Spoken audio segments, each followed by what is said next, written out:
my friends, and onward we go with Rule 5.6, the sixth program on the fifth rule. And this is our a Treatise on White Magic video commentary, number 41. We've been talking about the reception that might come to us on our own and through our own efforts and our own refinement.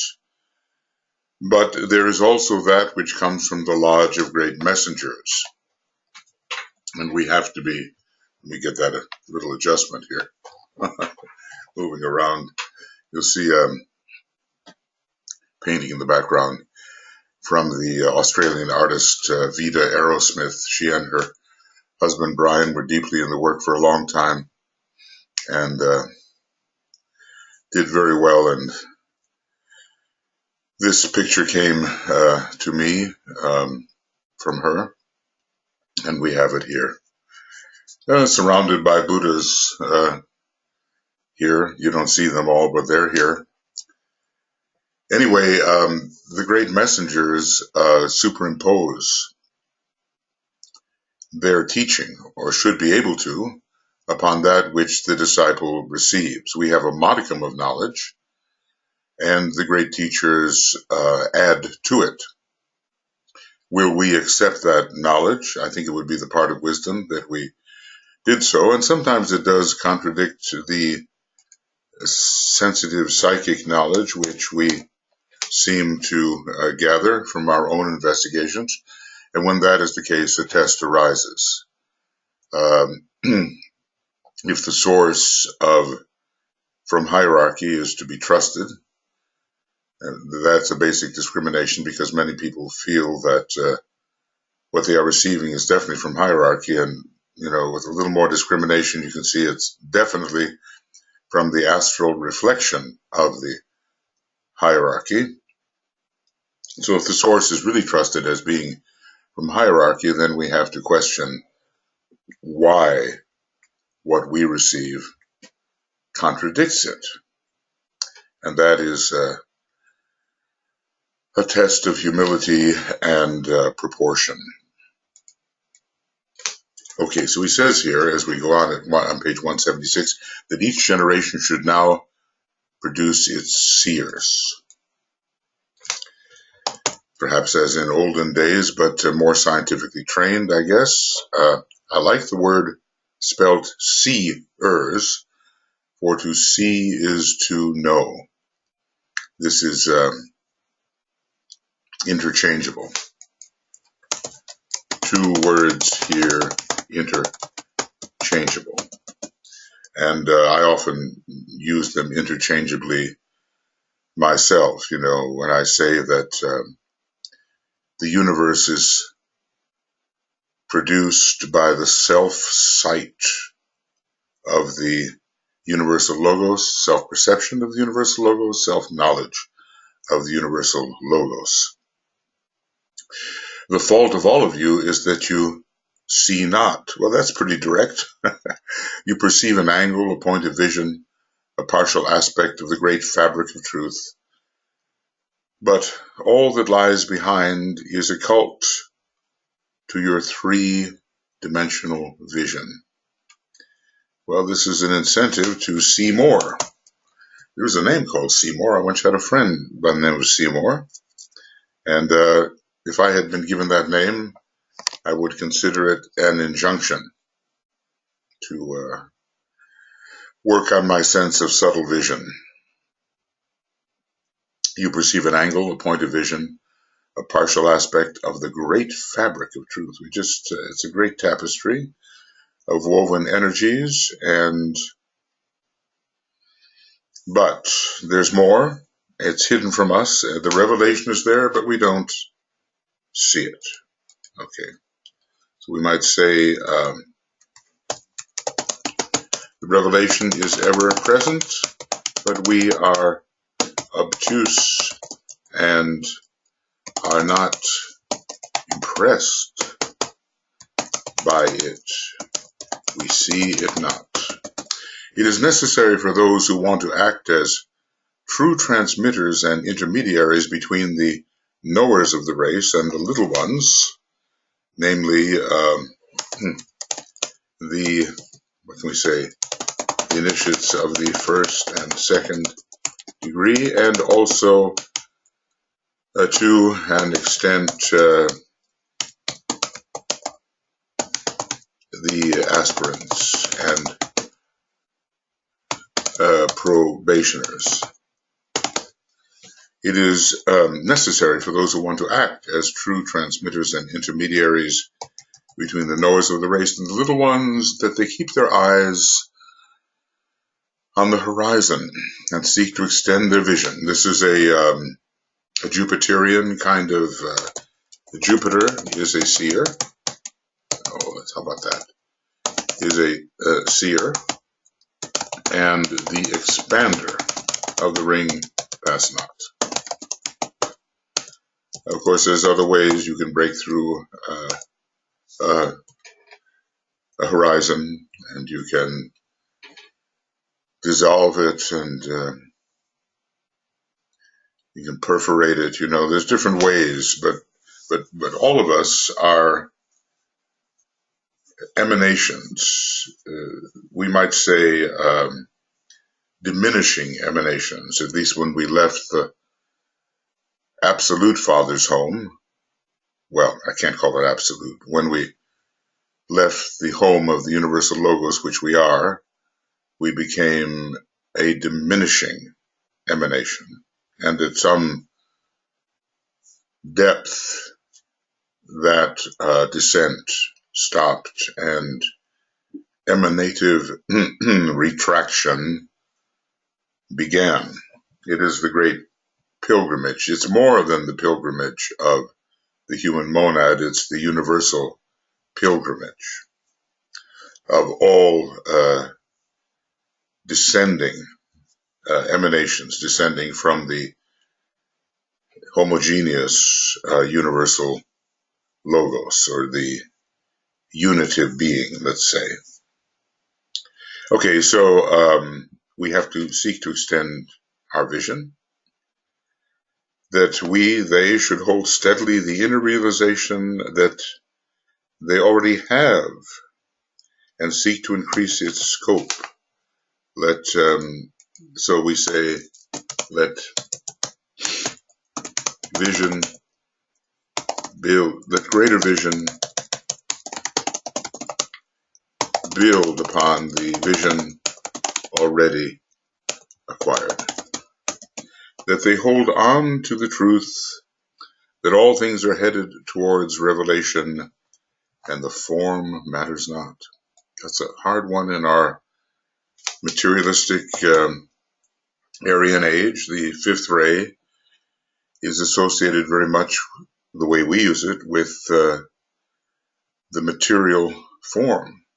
And many of us do hold on to the form as if it were the reality.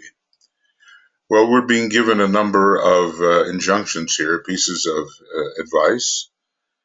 This book is replete with them. And, you know, we just have to remember them and follow them. And revelation will be inevitable, progress will be inevitable, liberation inevitable, emanative return inevitable, and ever greater spheres of identification inevitable. They must seek preeminently to be dependable instruments, unswayed by passing storms. We all have those storms, and the emotional body in this solar system is not really subdued. We are not yet a sacred solar system, although the solar logos is very sacred when compared to the planetary logoi, and certainly when compared to the atom man. They must endeavor to remain free from depression, no matter what occurs. All right. Because a depressed state of mind or of astrality can make true reception impossible. The vibration just will not rise to meet the higher vibration which is attempting to impress. They must endeavor to remain free from depression no matter what occurs, liberated from discouragement, which is so easy, incident to a long life in which the results of one's labors are not clearly seen, as a true hierarchical seer on the inner side would see. Liberated from discouragement with a keen sense of proportion. And that, of course, will eliminate glamour and much illusion. A right judgment in all things. A regulated life. A disciplined physical body and a wholehearted devotion to humanity. Well, we have some extraordinary things here. Maybe they are too extraordinary. They should be more ordinary. And then we would have more rapid achievement. So all of these things are required if we want to be true transmitters. And the age of the transmitter is coming. We even have, have had the physical plane correspondence to these things emerging in this age of invention when the fifth ray has been so strong. Where these qualities are present, the masters can begin to use. Now, notice, that's not even extensive use, it's a beginning. Can begin to use their destined workers. Where they are absent, other instruments must be found. So these are wonderful requirements. I think I'll send an email to myself with these paragraphs, as if it came from someone else, and I'll read it attentively and attempt to put this into practice. But, depression, discouragement, I guess we have to work without attachment to results, doing the right thing as we understand it, and eventually the results will appear. But if we are dismayed by every vicissitude in our career as a disciple, much time will be lost, and we will not accomplish what otherwise we might if we worked with faith, conviction, ignoring what appear to be the counter forces to our work.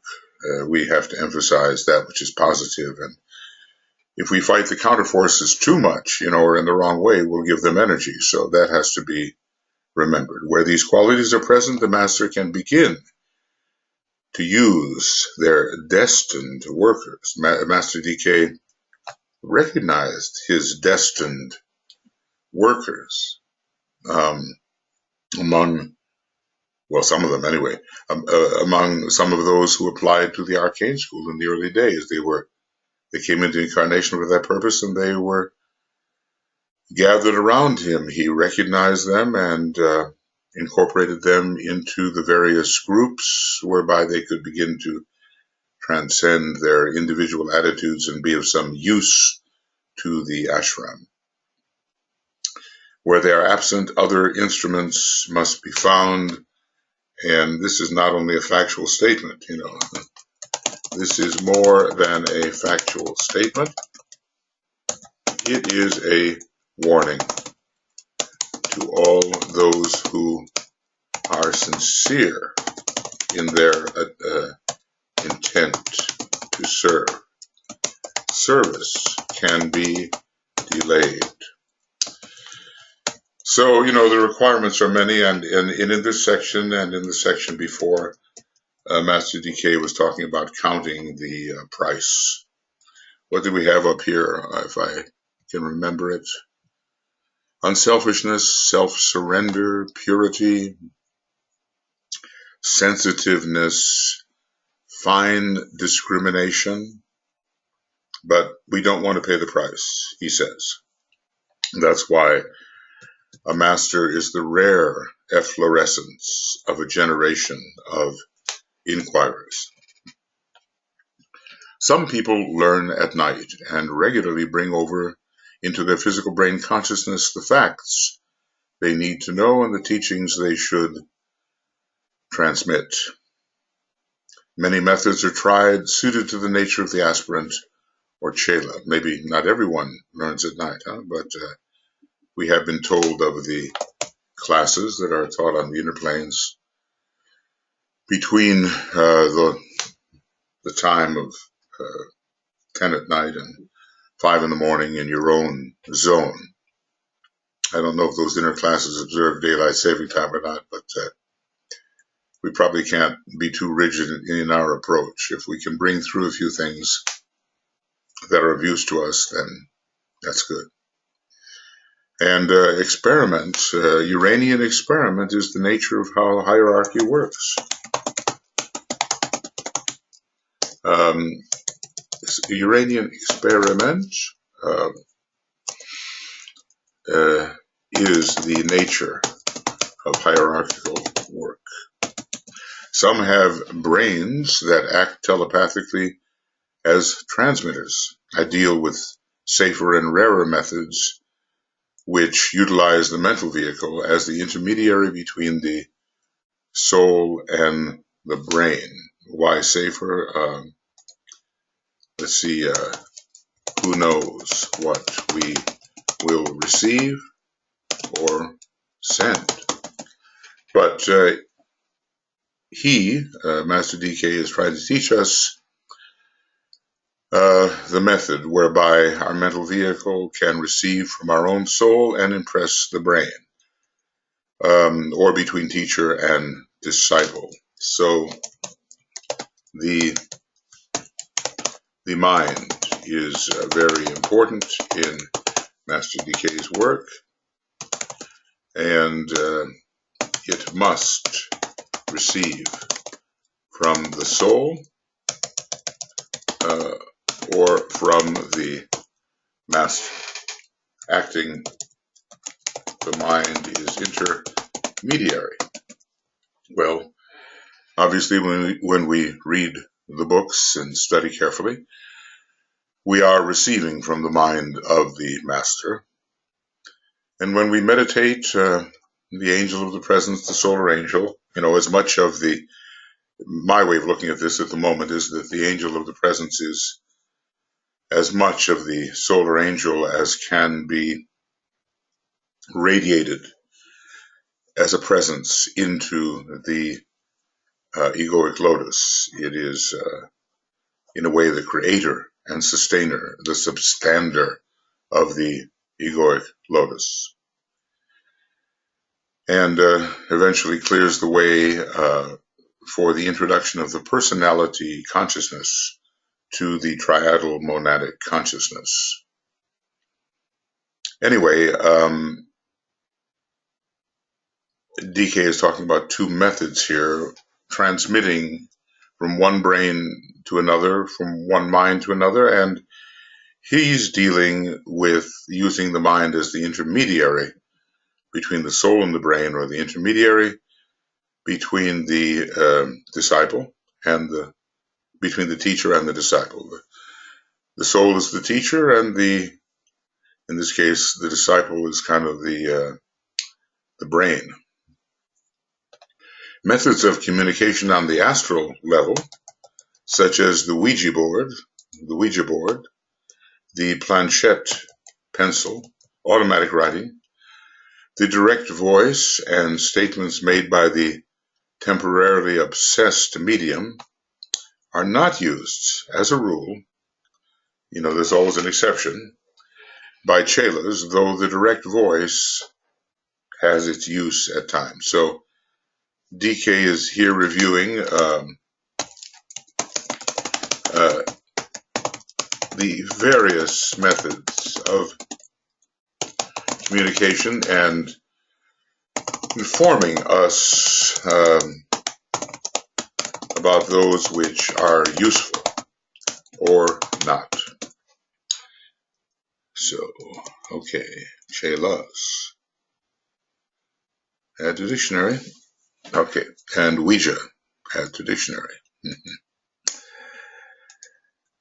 So, we do realize that there is a greater perspective from the right levels of the inner worlds.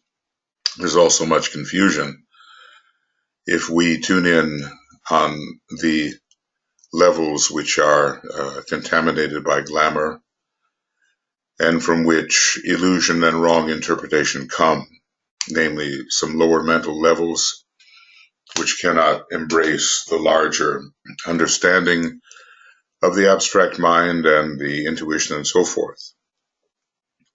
There are other methods of communication. The higher mental methods are more advanced and surer, even if rarer, because on lower levels there is so much distortion, twisting and turning, and things are no longer in the proper shape. So this is a whole section, about the validity, the sources and the validity of what the sensitive person, sometimes we call them a sensitive, what the sensitive receives, and what the transmitter offers. The true transmitters from the higher egoic levels to the physical plane proceed in one or other of the following ways, and these are the true transmitters. They have, I think, a correspondence to the what's called the transmitting devas. The true transmitters with a correspondence to the transmitting devas. Okay, so we don't want to be the recipient of that which is of low caliber, even if it seems quite unique to us because it comes from the inner planes. I think as Atlanteans, we had a lot of inner astral experience, and it was the common way. And now it's been a long time in this Aryan age, and some of those doors have been shut, and now when they are reopened, it all seems new and wonderful, but it can lead many into glamour and illusion, can lead many astray. So the true transmitters, they write from personal knowledge and therefore employ their concrete minds at the task of stating this knowledge in terms that will reveal the truth to those who have eyes to see, and yet will conceal that which is dangerous from the curious and the blind. So, how one imparts what one knows is of great importance, a great protective importance. And we see Master DK doing this all the time. He writes in a way that will be understood by those who have eyes to see and ears to hear, how the old sayings go. So they work from the higher egoic levels, and they're able to focus within the causal body, at least.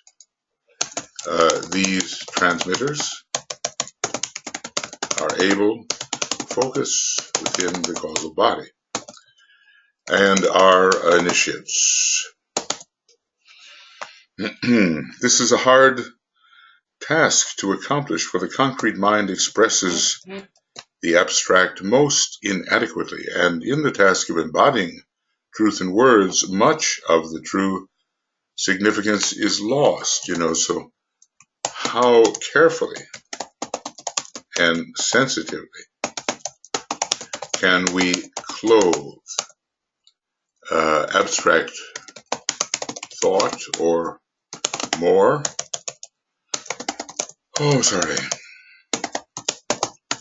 intuitive impression in the words of the concrete mind. And there are ways to do it. There are sensitive people who can combine words in such a way that they say more, they point to more, than the usual interpretation of the word. And sometimes some of the mystics had this ability. So here's number one. They write from personal knowledge, and they use their concrete minds at the task of stating this knowledge. Okay. Now the others, there's another. They write because they are inspired. They've breathed in a God, inspiration. They've breathed in the breath of the Spirit from wherever it comes. And there are a number of these methods which are here described. I think it's going to be a very important section, because there are so many errors in this area, and people become followers of a deluded teacher.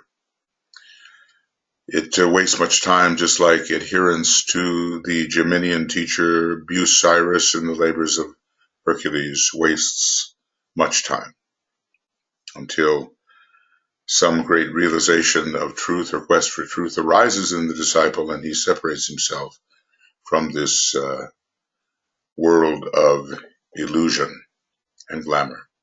So they write because they are inspired, because of their physical equipment, their purity of life, their singleness of purpose, their devotion to humanity, and the very karma of service itself. They have developed the capacity to touch the higher sources from which pure truth or symbolic truth flows. Again,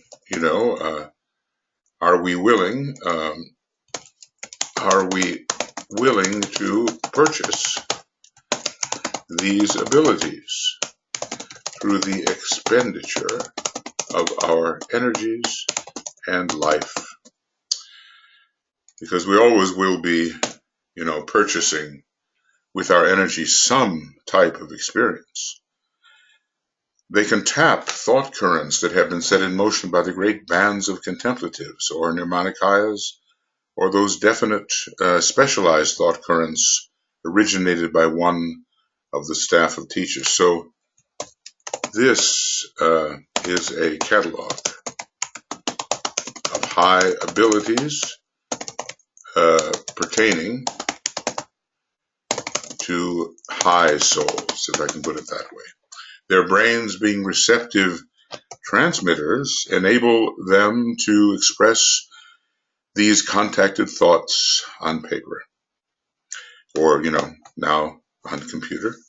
The accuracy of the transmission being dependent upon the receptivity of the instrument, that is, the mind and brain of the transmitter. So, from higher sources, these impressions come. And the transmitters are very high compared to the recipient. The recipient becomes a transmitter in his own right. In these cases, the form of words and the sentences are largely left to the writer. Now, some of the Agni Yoga books, says DK, were received and further transmitted in this way. Some were the words of Master Morya, some were the impression or thoughts of Master Morya, and some of the words were simply provided by the publishers.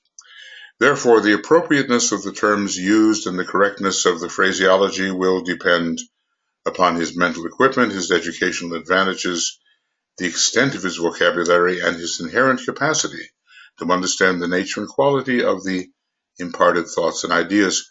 I'm recalling, I'm not really a student of the nature of the soul and the Lucille Cederkran's work, but I'm recalling that she basically said, look, the words are mine, and that she was formulating the words on the basis of the impression she received, but she was not receiving direct words. Now, in some cases, as in esoteric astrology, where Alice Bailey knew at the time very little of astrology, the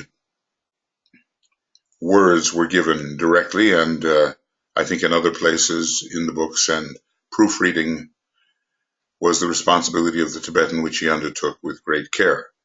I understand that was the case, especially with the astrology book, but when you look at the cosmic fire work and so forth, he had to be very, very sure that the recipient, the telepath in this case, was formulating his ideas with real accuracy, and so the impartation by a specific word was probably very important.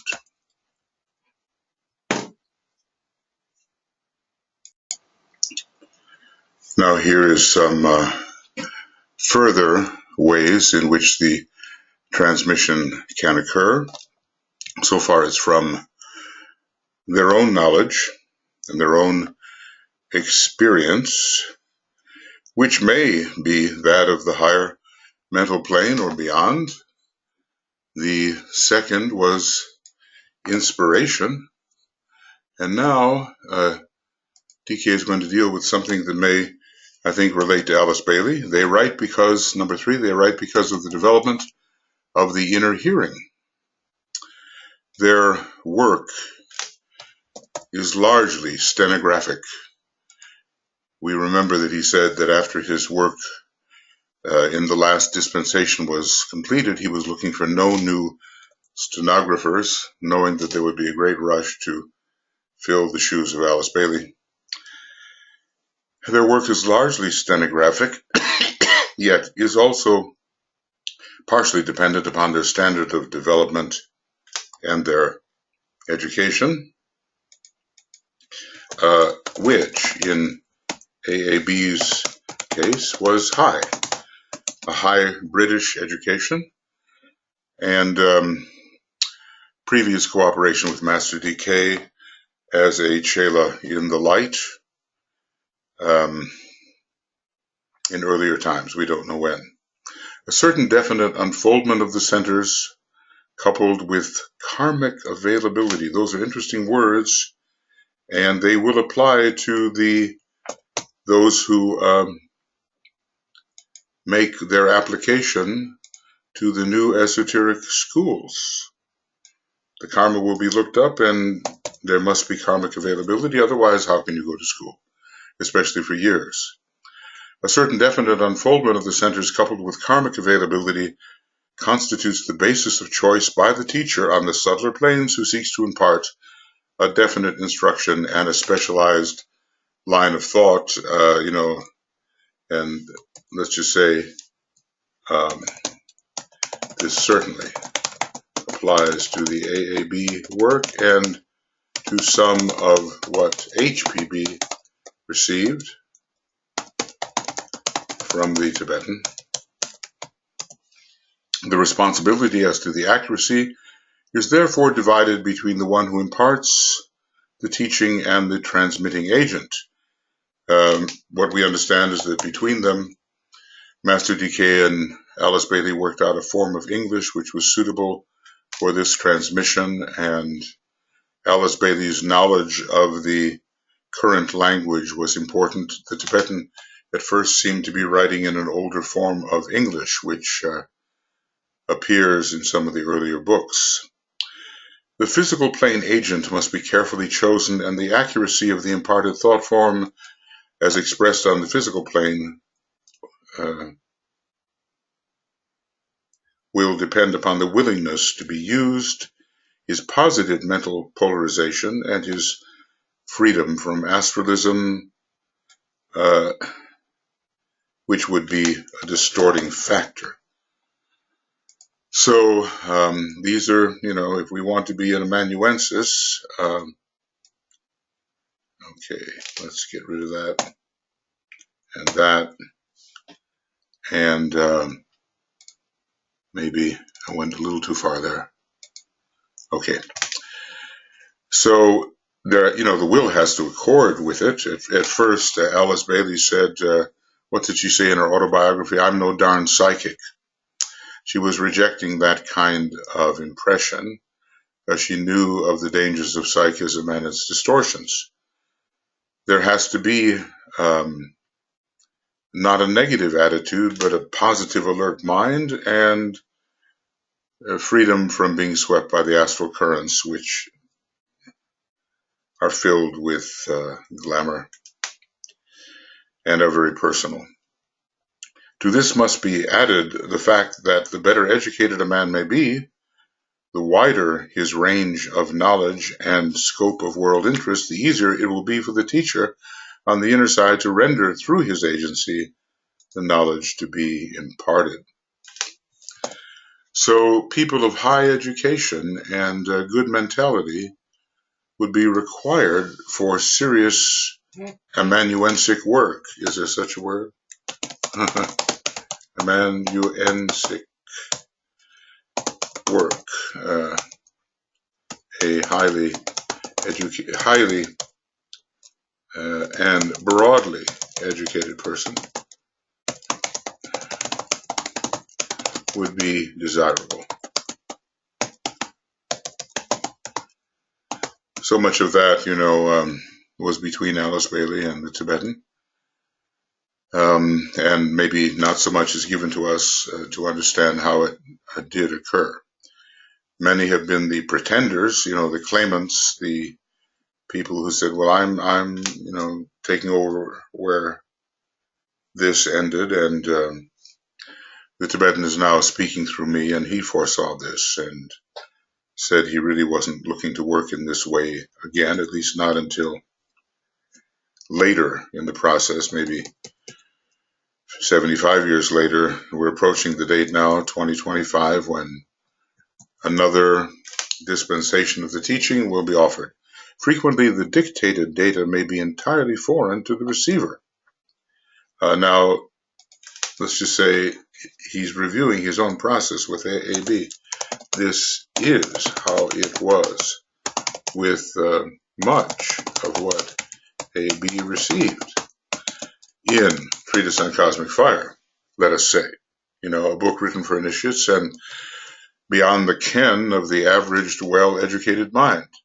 He must have a certain amount, therefore, of education and be himself a profound seeker of truth before he will be chosen to be the recipient of teachings that are intended for the general public or esoteric use. And this will, of course, eliminate many. This will eliminate many claimants because they are not profound seekers of truth, and the education is somewhat wanting. But of course, they don't realize that and are simply imitating those who can do the job in a real way. And one day, those who attempt to bring through in a manner that is glamorous or illusory will wake up to that and try to correct their process. But the trouble is, of course, many will have been misled or delayed.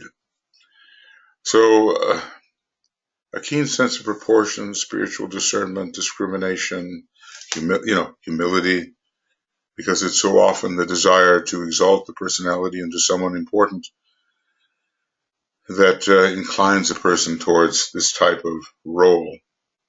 Some sad stories can be told, and one can even wonder whether the premature passing of some people did not occur because they were somehow harming the teaching through their ambitious and egotistical approach.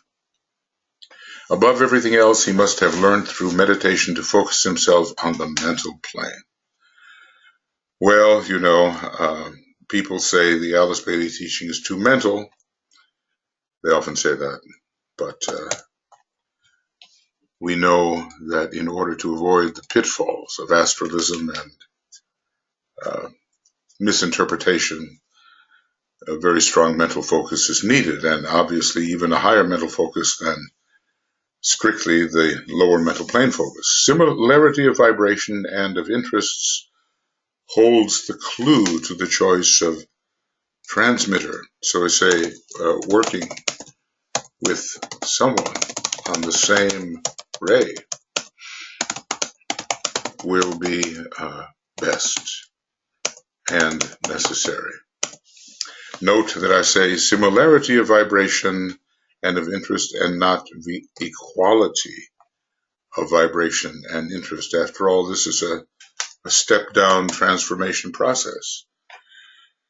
An electrical transformer takes a certain, maybe very high current or voltage and reduces the intensity thereof.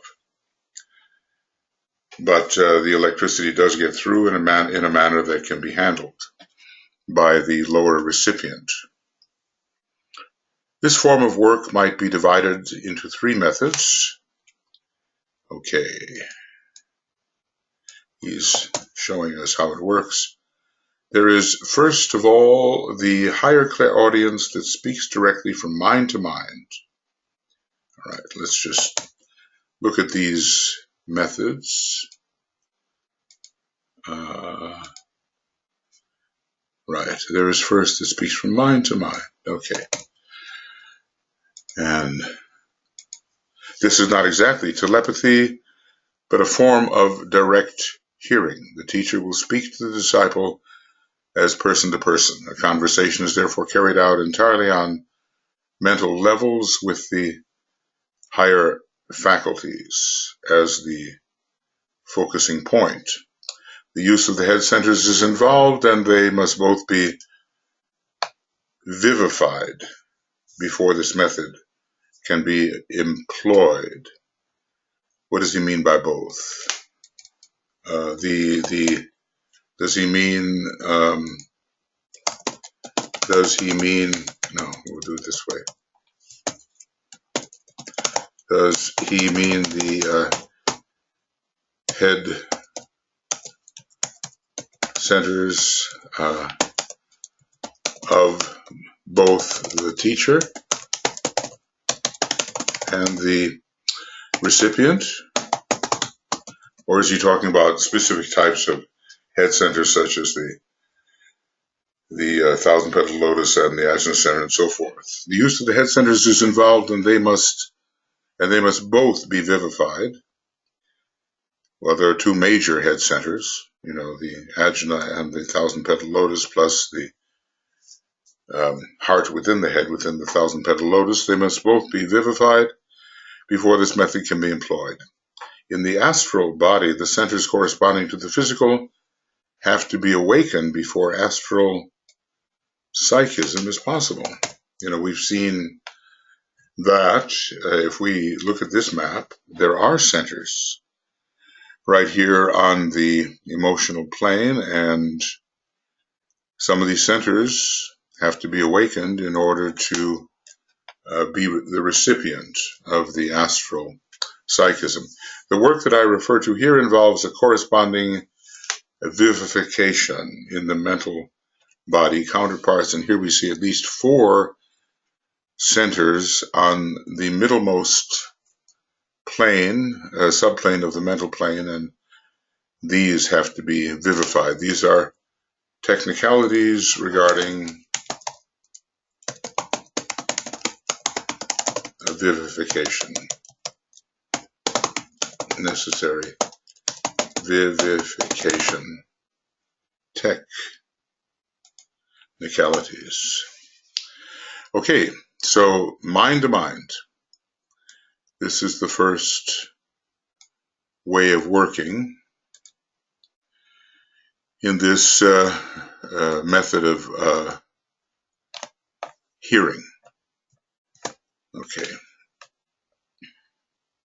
A higher type of clairaudience, and let's just see if we go to this chart that, as I say, Keith Bailey assembled this long ago. Very useful. Here is clairaudience, and here is higher clairaudience pertaining to the 7th level of the mental plane, 7th sublevel. So, hearing is always involved with the apprehension of the next sphere of experience. It's the first of the faculties to be utilized. We hear first, then we feel the touch, then we see, and then maybe we grasp the wholeness of things afterwards. Okay, now, in this business of receiving via the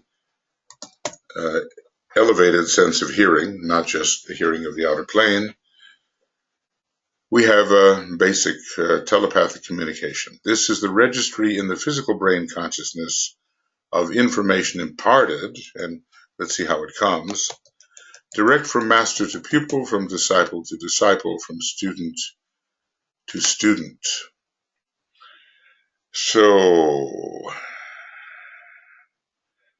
But this idea of registration in the physical brain consciousness is a very important factor. The physical brain cannot be overlooked in the whole process of grounding the more subtle impression. Direct from master to pupil, okay, from master or disciple, high disciple presumably, to the ego and thence to the personality via the atomic subplanes. These, on the first level, are the atomic subplanes, and there is a direct road or route or method of transmission via the first subplanes of various planes. But here, it's not the personal consciousness of the recipient that is activated. First, the ego is his soul, and we're told that masters work with souls principally, and thence to the personality. You will note, therefore, that only those in whose bodies atomic subplane matter is found can work this way. Safety and accuracy lie in this equipment. By the time the third initiation is taken, the chela has 75% atomic matter, and at the fourth initiation, 100%. That presents some interesting issues when you think about whether one keeps a physical body or not. Then there is the kind of telepathy which works from ego to ego via the causal body, and transmitted direct according to the preceding method is stored up to work through gradually and at need. So the old idea, there is more in the ego than in the mind, and more in the mind than in the brain. And when we receive new information, it may have been imparted long ago and stored, waiting for its proper moment. So, this is a section giving us the various methods of telepathic communication. All right, let's see if I can get this a little larger. Okay, thirdly, are we rising here in the caliber of the work to be done? Looks like it. Thirdly, we have inspiration. There's a divine element in this. Usually when we say a person is inspired, he's touched by some very high source and communicates something that is relatively rare in the lower worlds. This involves another aspect of development. Inspiration is analogous to mediumship, but is entirely egoic. We're not talking about receiving from the astral plane. We're in the super rational worlds. Thus, it is super rational. And it utilizes the mind as the medium of transmission to the brain of that which the soul knows. Okay, the soul itself, the solar angel, is imparting its own wisdom. Okay, so I want to say that. All right, and he distinguishes the solar angel or angel of the presence imparts its own wisdom to the mind and thence the brain. Mediumship usually describes the process when confined entirely to astral levels. On the egoic plane, this involves inspiration. So it's a much higher impartation.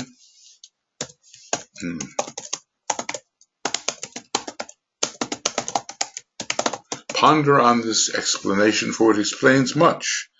Mediumship is dangerous, and why is this so? Because the mental body is not involved, and so the soul is not in control.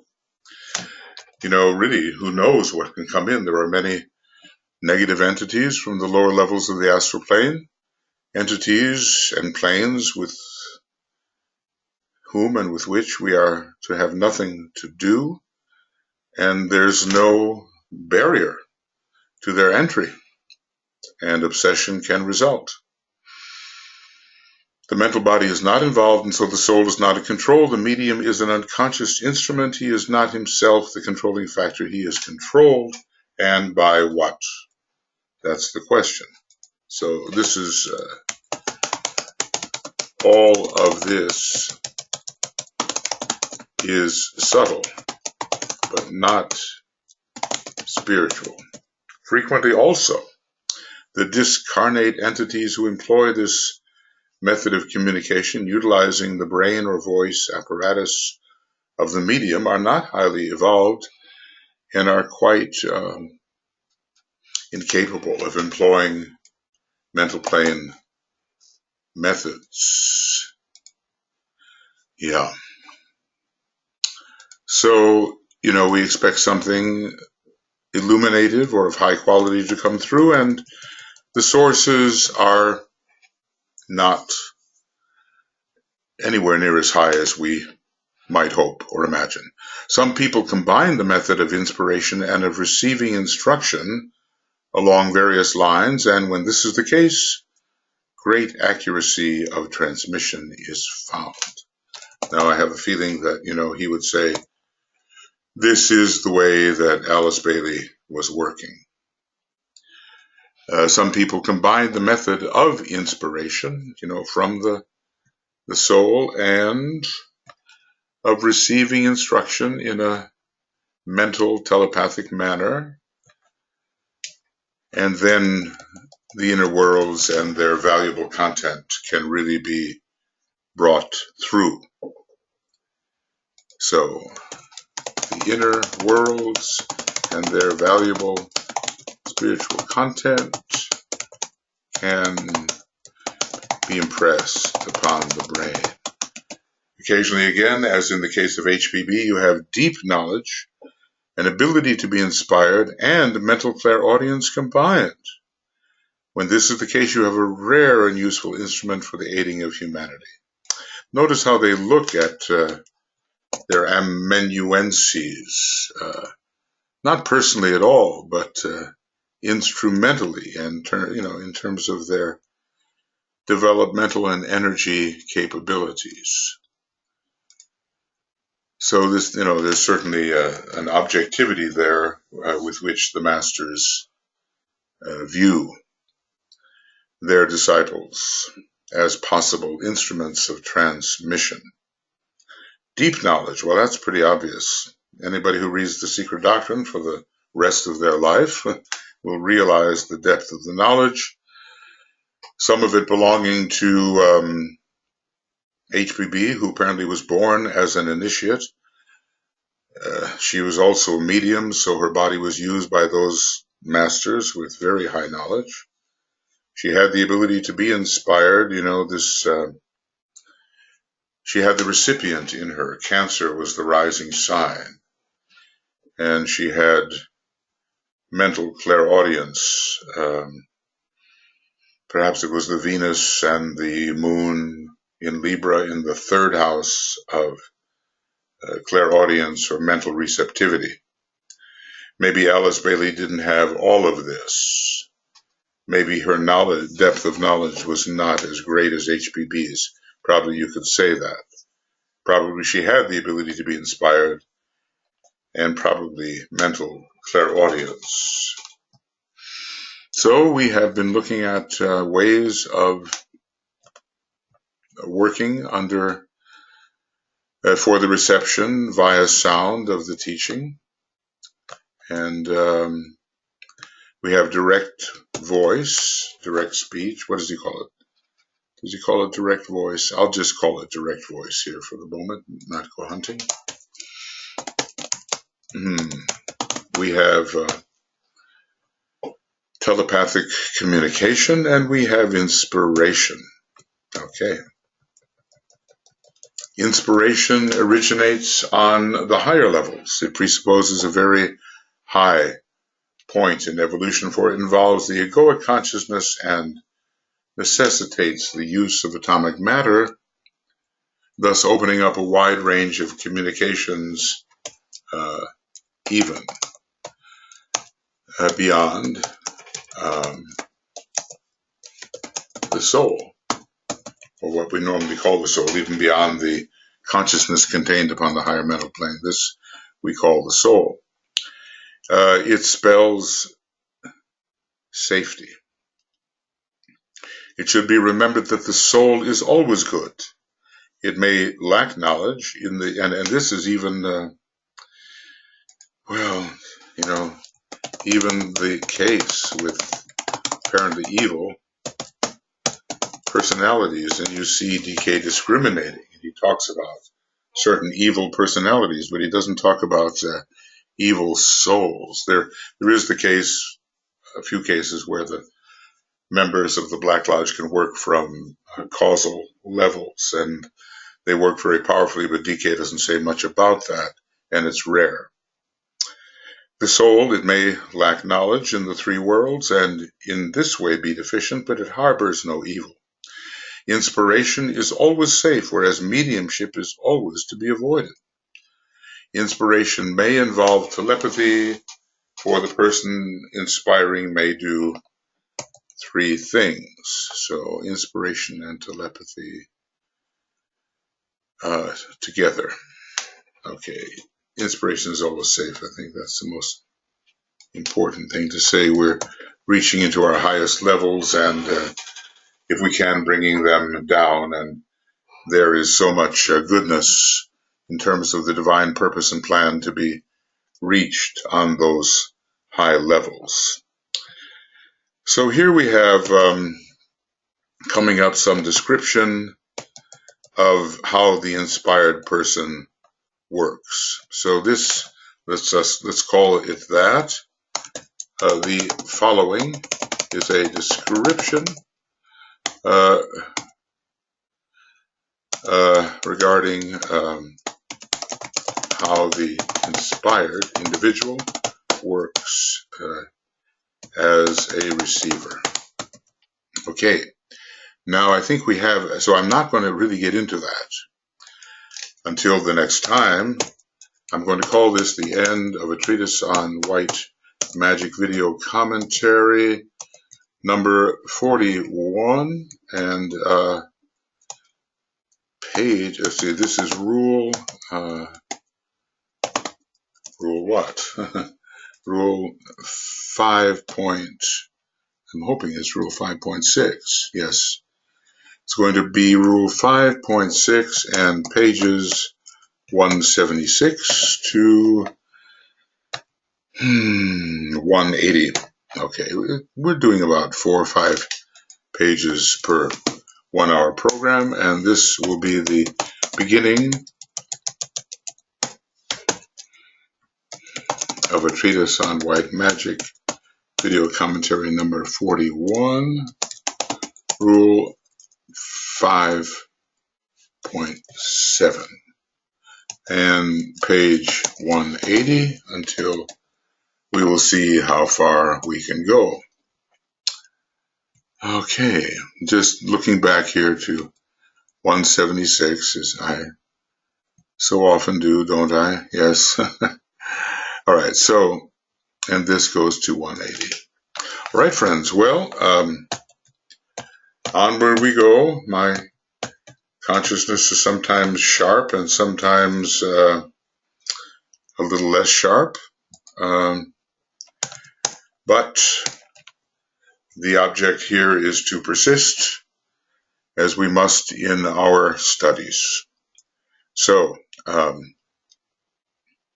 we will go on when the opportunity presents, and meanwhile, let us study and absorb and make this material our own through meditation on it, intensive, careful, attentive study, and the application of whatever we can absorb to our immediate circumstances in loving service and intelligent service as well. Okay, thank you. Many blessings. See you soon. Bye-bye.